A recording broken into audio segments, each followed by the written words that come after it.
एक दरबार के बाहर एक भिखारी बैठा हुआ था, वो नाबीना था, उसे नज़र नहीं आता था और वो रोज़ाना सुबह आके बैठ जाता था वहाँ पे और मगरिब तक वहाँ बैठा रहता था। उसके पास एक कटोरा था जिसमें गुज़रने वाले मुसाफिर जो भी लोग उधर से गुज़रते थे उसमें कुछ ना कुछ पैसे डाल देते थे। वो नाबीना भिखारी पूरा दिन वहाँ पे बैठा रहता था, लेकिन उसका प्याला भरता नहीं था और आने जाने वाले लोग उसको देखते थे, गुज़र जाते थे। तो वहाँ से एक दिन किसी बहुत ही महान इंसान का गुज़र हुआ और उसने देखा कि मैं इस अंधे भिखारी की मदद कैसे कर सकता हूँ। तो उसने एक चार्ट के ऊपर कुछ लिखा और उसके साथ पेस्ट कर दिया। अब क्या हुआ कि वक्त गुज़रता गया और देखते ही देखते उस प्याले में जो अमाउंट थी वो बढ़ती गई, क्योंकि अब आने जाने वालों की जो नज़र थी उस भिखारी पे रुक जाती, वो कुछ पढ़ते और कुछ पैसे डाल देते।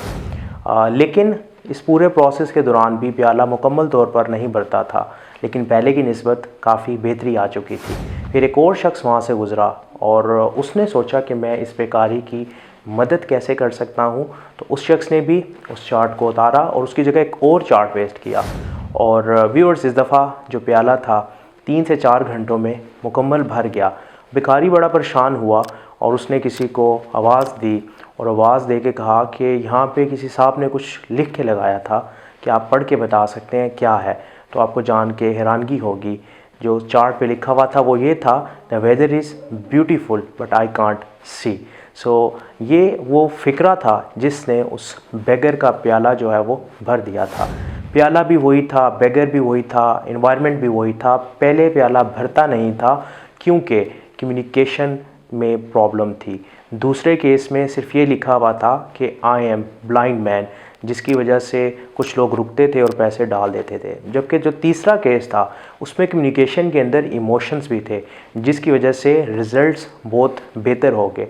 सिमिलरली हम भी ज़िंदगी के अंदर अपने रिज़ल्ट्स बेहतर करना चाहते हैं और रिज़ल्ट्स को बेहतर करने के लिए हमें जिस चीज़ को सीखने की ज़रूरत है वो बातचीत की महारत है, वो कम्युनिकेशन स्किल्स हैं। क्योंकि हम कम्युनिकेशन स्किल्स पे काम नहीं करते, हम एक दूसरे को अंडरस्टैंड नहीं कर पाते, जिसकी वजह से हम बिज़नेस में, जॉब्स में, रिलेशनशिप्स में नुकसान का सामना करते हैं। और रिलेशंस में कन्फ्लिक्ट की सबसे अहम वजह कम्युनिकेशन गैप की है। सो व्यूअर्स, आज ही अपनी कम्युनिकेशन स्किल्स पे काम करना शुरू करें और रोज़ाना की बेस पे अपनी कम्युनिकेशंस को बेहतर करने के लिए कुछ ना कुछ सीखें। मैं उम्मीद से कह सकता हूँ कि अगर आप बातचीत की महारत पे अमल करते हैं, बातचीत की महारत की स्किल को बेहतर करते हैं, तो हर आने वाला दिन आपके लिए बेहतर से बेहतर होगा। शुक्रिया।